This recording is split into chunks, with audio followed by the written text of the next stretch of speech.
Shalom, saudara-saudaraku, Bapak Ibu sekalian yang diberkati oleh Tuhan, bertemu kembali pada saat ini dalam seri garis besar pelajaran Sekolah Sabat. Sebelum kita melanjutkan pemaparan dari pelajaran Sekolah Sabat ini, mari kita bersatu di dalam doa. Bapa yang di surga, terima kasih Tuhan untuk seluruh kasih dan berkat Tuhan yang boleh menjadi bagian kami, hingga pada saat ini kami boleh bertemu kembali untuk mempelajari bersama-sama pelajaran Sekolah Sabat yang telah kami pelajari. Biarlah kasih Tuhan yang menolong kami agar kami boleh memahami pelajaran ini dengan baik dan kami boleh hidupkan dalam kehidupan kami setiap harinya. Inilah doa permohonan kami Bapa. Kami persembahkan doa permohonan kami ini hanya melalui anak-Mu Yesus Kristus yang menjadi Tuhan dan Juru Selamat kami. Amin. Bapak Ibu, saudara-saudaraku yang kekasih dalam nama Tuhan Yesus Kristus, pada saat ini kita sudah memasuki pelajaran yang ke-13. Pelajaran yang ke-13 dengan judul Bersinar dengan Kemuliaan Allah. Sebagai rangkumannya, bahwa nubuatan-nubuatan kitab Wahyu menyingkapkan apa yang akan datang, sehingga umat Allah dapat dipersiapkan bagi hal tersebut. Dalam suratnya kepada jemaat di Tesalonika, Rasul Tuhan, Rasul Paulus dengan jelas menyatakan maksud dari nubuatan. Dia katakan, tetapi kamu, saudara-saudara, kamu tidak hidup di dalam kegelapan, sehingga hari itu tiba-tiba mendatangi kamu seperti pencuri. Karena kamu semua adalah anak-anak terang dan anak-anak siang. Kita bukanlah orang-orang malam atau orang-orang kegelapan. Sebab itu baiklah jangan kita tidur seperti orang-orang lain. Tetapi berjaga-jagalah dan sabar. Terdapat dalam 1 Tesalonika 5 ayat 4 sampai dengan 6. Firman Allah menyediakan terang pada jalan di depan. Dalam pelajaran pekan ini, saudara-saudara, kita akan mendalami ramalan-ramalan kitab Wahyu dari pergerakan akhir dari sejarah bumi. Memahami apa yang akan datang akan menolong kita untuk bersedia bagi konflik akhir antara kekuatan baik dan kekuatan yang jahat. Bapak Ibu saudara-saudaraku yang kekasih, Wahyu pasal 18 meramalkan bahwa sebuah persekutuan keagamaan, politik, dan kekuatan ekonomi yang disebut Babel akan bersatu dalam suatu upaya untuk menguasai dunia ini. Akan tetapi Allah tidak pernah terkejut. Menurut kitab Wahyu pasal 18 ayat 1 dan 2. Allah akan bergerak melalui Roh Kudus-Nya untuk menerangi dunia dengan kemuliaan-Nya. Kekuatan-kekuatan iblis dari bawah akan dipertemukan oleh kekuatan surga di atas. Lalu itu akan diperagakan melalui umat Allah bahwa kemuliaan Allah itu adalah tabiatnya.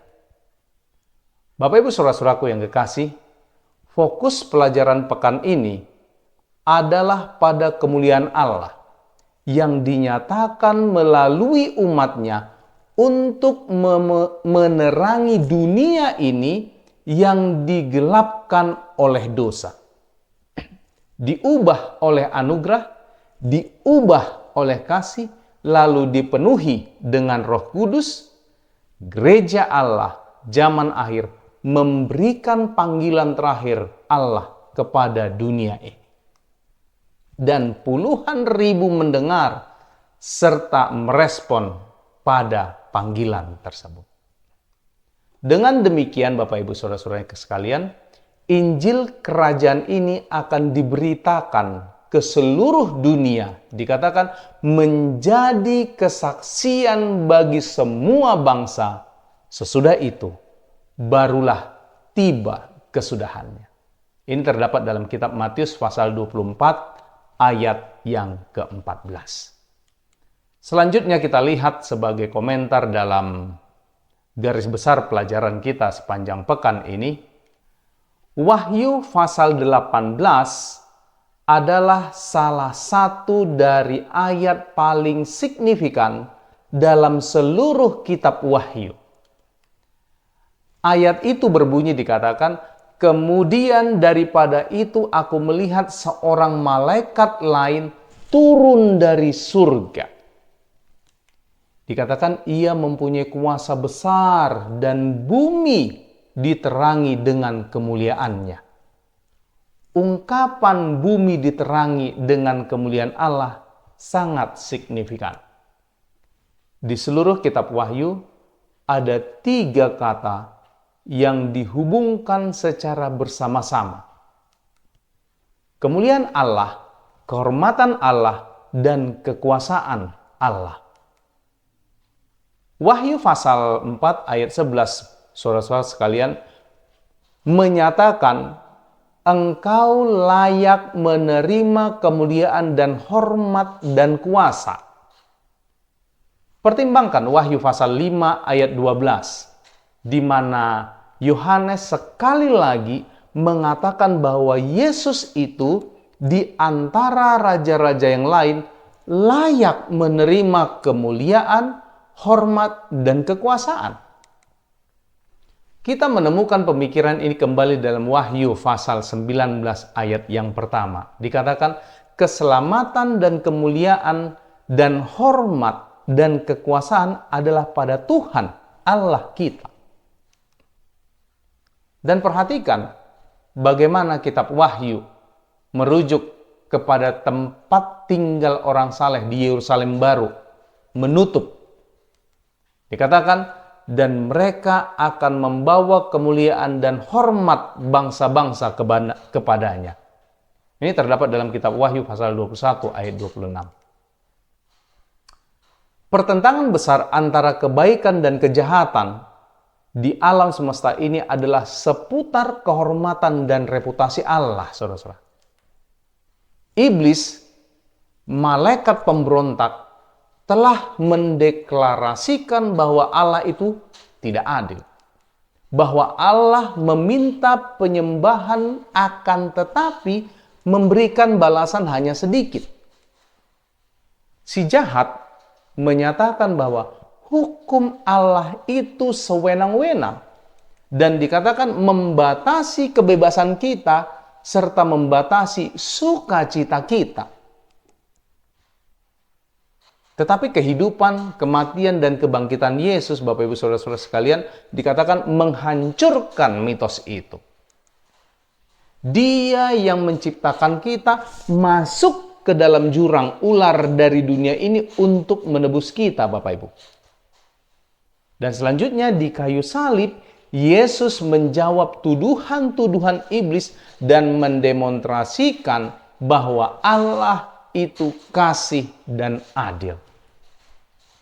Terpesona oleh kasihnya, tertarik mengenai kehormatannya, umatnya pada zaman akhir dikatakan menyatakan kemuliaannya, tabiatnya, pengorbanan dirinya yang pengasih bagi dunia yang tak bertuhan, yang berpusat pada diri sendiri.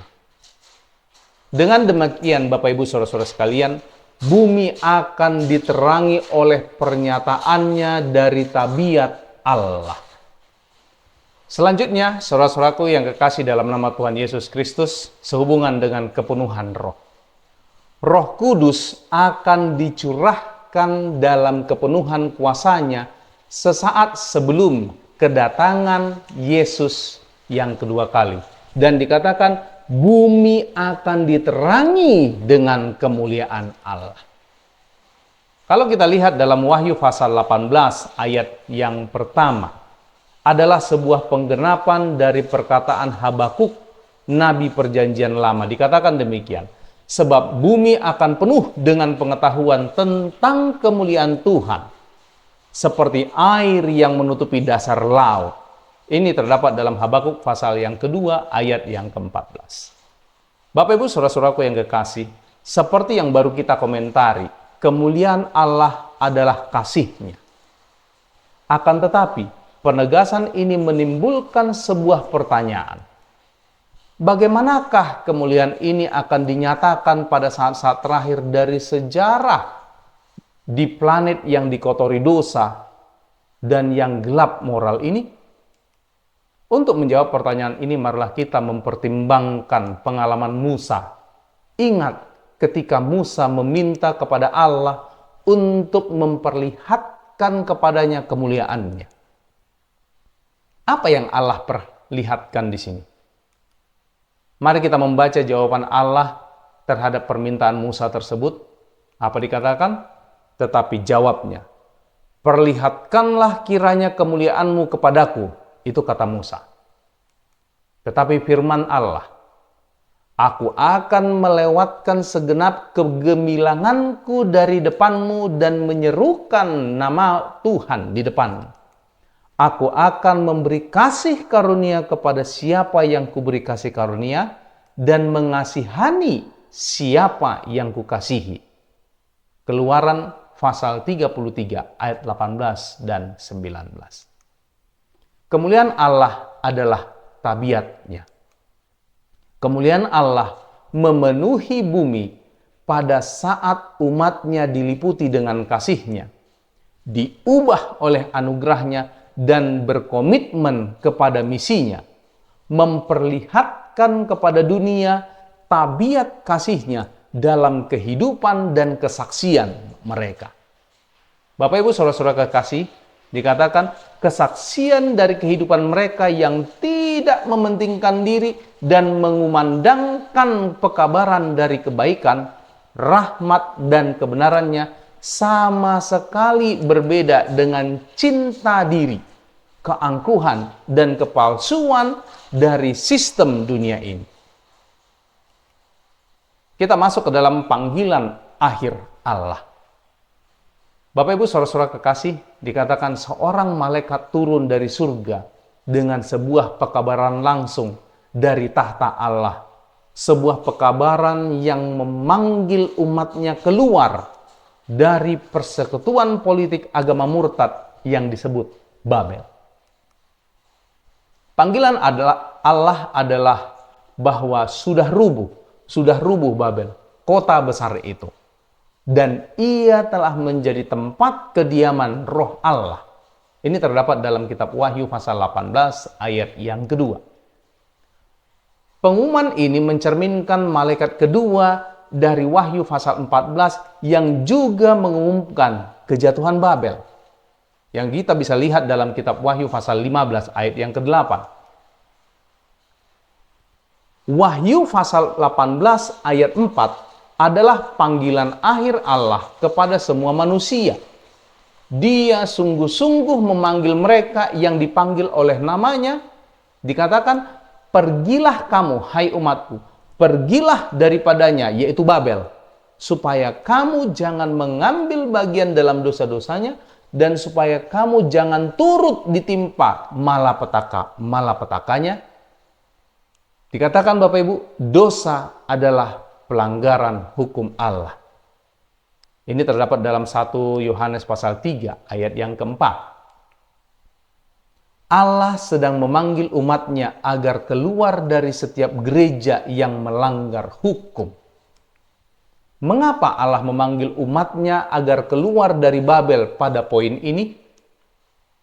Kita lihat dalam kitab Wahyu pasal 18 ayat yang kelima, yang memberitahukan kita bahwa sebab dosa-dosanya telah mencapai langit dan Allah mengingat segala kesalahannya. Babel telah memenuhi cawan kesalahannya. Bapak Ibu saudara-saudaraku yang kekasih dalam nama Tuhan Yesus Kristus, Allah menyimpan catatan akurat dosa-dosa dari kekuatan-kekuatan bumi ini. Dan manakala angkanya mencapai jumlah tertentu, Allah berfirman, cukup. Hal itu tepat seperti apa yang terjadi pada zaman Nuh. Allah mengirimkan pekabaran penebusan kepada dunia purbakala itu, tetapi tatkala dosa-dosa mereka mencapai jumlah tertentu, dan sesudah setiap orang di bumi telah mendapatkan kesempatan untuk bertobat, hujan pun turun. Kita melihat hal yang sama juga kembali dalam kehancuran Sodom dan Gomora. Lot dikatakan membuat panggilan hikmat kepada anak-anaknya agar meninggalkan Sodom bersama-sama dengan dia. Ketika hitungan dosa mencapai jumlah tertentu, api pun turun. Hal yang sama juga terjadi dengan Babel kuno, Bapak Ibu Saudara-saudara sekalian. Allah mengirimkan pekabaran demi pekabaran kepada Babel, memanggil para pemimpin dan rakyatnya supaya bertobat. Akan tetapi ketika pekabaran itu ditolak, media Persia menyerbu. Rahmat Allah selalu bertahan lama terhadap anak-anaknya yang bandel sekalipun, Bapak Ibu Saudara.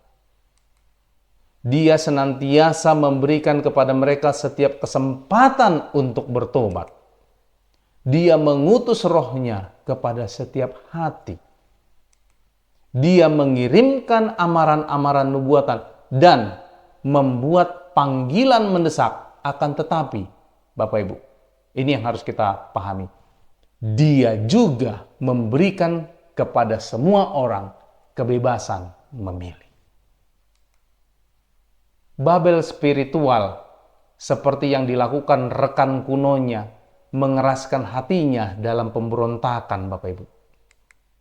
Kuasa-kuasa setan pada akhirnya akan mengambil kendali total atas Babel spiritual, Babel modern. Ia menjadi tempat kediaman roh-roh jahat, penjara bagi setiap roh najis. Ini kita bisa lihat dalam kitab Wahyu pasal 18 ayat yang kedua. Umat Allah dipenuhi oleh Roh Kudus dan sebaliknya, roh-roh jahat memenuhi Babel. Ketika setiap orang atau organisasi keagamaan dengan sengaja berpaling dari panggilan kitab suci, mereka menjadi terbuka kepada angan-angan rohani. Satu-satunya cara terhindar dari kendali roh-roh najis adalah harus dikendalikan oleh Roh Kudus, Bapak Ibu. Penipuan-penipuan Babel spiritual menjadi universal sebab seluruh bangsa akan minum anggur percabulannya. Bapak Ibu saudara-saudara sekalian, anggur melambangkan ajaran-ajaran palsu seperti yang kita lihat dalam pelajaran-pelajaran terdahulu. Mereka yang meminum anggur Babel menjadi terhuyung-huyung dalam pemikiran mereka. Mereka salah mengira kesalahan sebagai kebenaran dan menyimpulkan bahwa kebenaran itu adalah kesalahan. Perhatikan dengan seksama kata-kata dalam Wahyu pasal 13 ayat yang ketiga. Mengatakan, karena semua bangsa telah minum dari anggur hawa nafsu cabulnya, dan raja-raja di bumi telah berbuat cabul dengan dia, dan para pedagang di bumi telah menjadi kaya oleh kelimpahan kemewahannya. Bapak Ibu saudara-saudara sekalian, percabulan adalah sebuah persatuan terlarang. Ada 3 kelompok yang bersatu dalam persatuan haram ini, atau persekutuan zaman akhir. Dikatakan yang pertama yaitu Babel. Semua agama palsu dunia, termasuk spiritisme, dalam persekutuannya dengan kuasa kepausan.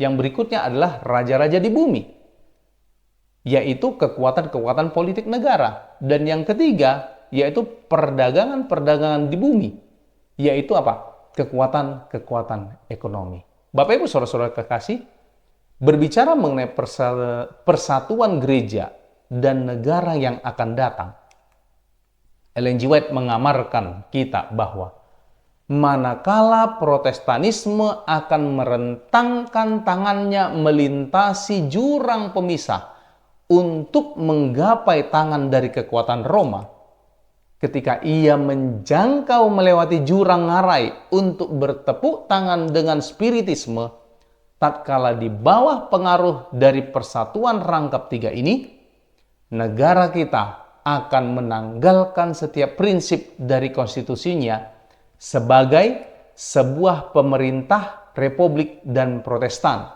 dan akan membuat ketetapan bagi berkembangnya angan-angan dan kepalsuan dari kepausan. Kemudian kita boleh mengetahui bahwa waktunya telah tiba bagi pekerjaan iblis yang menakjubkan, dan bahwa kesudahannya sudah dekat. Ini terdapat dalam Testimonies for the Church, jilid yang kelima, halaman 451. Bapak Ibu saudara-saudara kekasih, Allah akan menemui pekerjaan iblis yang menakjubkan itu dengan manifestasi terbesar dari kuasa surga sejak pencurahan Roh Kudus pada hari Pentakosta dalam hujan akhir. Bumi akan diterangi dengan kemuliaan Allah. Injil akan diberitakan ke ujung-ujung bumi oleh umat-umat yang akan menjadi saksi hidup dari kuasanya yang mengubahkan.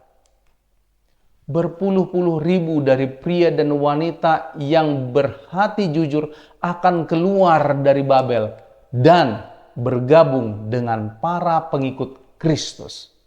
Kemudian Yesus akan turun menyusuri koridor-koridor langit dalam kemuliaan dan membawa anak-anaknya pulang. Bapak Ibu saudara-saudaraku yang kekasih dalam nama Tuhan Yesus Kristus, dari pelajaran ini kita bisa ambil penerapan hidupnya. Dikatakan, 2 hal yang paling penting dalam hidup adalah mengenal Yesus dan menolong orang lain mengenal Dia. Dengan kata lain, Bapak Ibu saudara-saudara sekalian, 2 hal yang terpenting dalam hidup adalah bersedia bagi kedatangan Yesus dan menolong orang lain bersedia ketika Dia kembali. Semakin dekat kita dengan Kristus, semakin kita menyatakan kemuliaan-Nya kepada dunia. Sebagaimana Yohanes menulis, dikatakan, firman itu telah menjadi manusia dan diam di antara kita, dan kita telah melihat kemuliaan-Nya, yaitu kemuliaan yang diberikan kepadanya sebagai anak tunggal Bapa, penuh kasih karunia dan kebenaran. Karena dari kepenuhannya kita semua telah menerima kasih karunia demi kasih karunia. Ini terdapat dalam Yohanes pasal yang pertama ayat 14 dan 16. Untuk memantulkan kemuliaan Allah haruslah dipenuhi dengan kasih, rahmat, dan kuasa Kristus. Itu adalah hidup bagi kemuliaan-Nya dan kehormatan bagi kerajaan.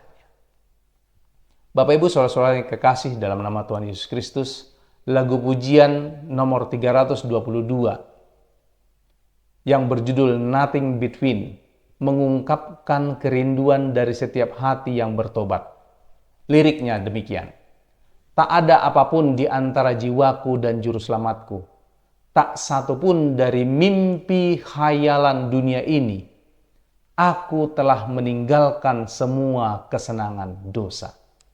Yesuslah milikku, tak ada satupun yang lain. Terdapat dalam The Seventh-day Adventist Hymnal, yang merupakan bagian dari Review and Herald Publishing Association, tahun 1985. Marilah kita renungkan pertanyaan-pertanyaan berikut ini, Bapak Ibu Saudara-saudara sekalian. Yang pertama dikatakan, adakah sesuatu yang ingin kita miliki lebih dari Yesus? Jika ada, apakah berhala ini? Apakah yang mendominasi waktu kita? Bagaimanakah kita menggunakan waktu luang kita? Apakah yang mengonsumsi pikiran kita yang terdalam? Pertanyaan yang kedua yang perlu kita renungkan adalah, dalam cara apakah kehidupan kita memantulkan pengakuan iman lahiriah kita? Bagaimanakah tindakan-tindakan kita menyaksikan komitmen rohani kita? Pertanyaan yang ketiga, saudara-saudara sekalian. Sekiranya Yesus datang hari ini, akankah kita bersedia? Jika tidak, mengapa tidak? Apakah Kristus mengendalikan sepenuhnya kehidupan kita? Jika Dia tidak mengendalikan sepenuhnya, apakah yang dapat kita lakukan? Tentunya dengan pertolongan Roh Kudus mengenai hal itu. Tuhan memberkati kita. Mari kita bersama-sama berdoa.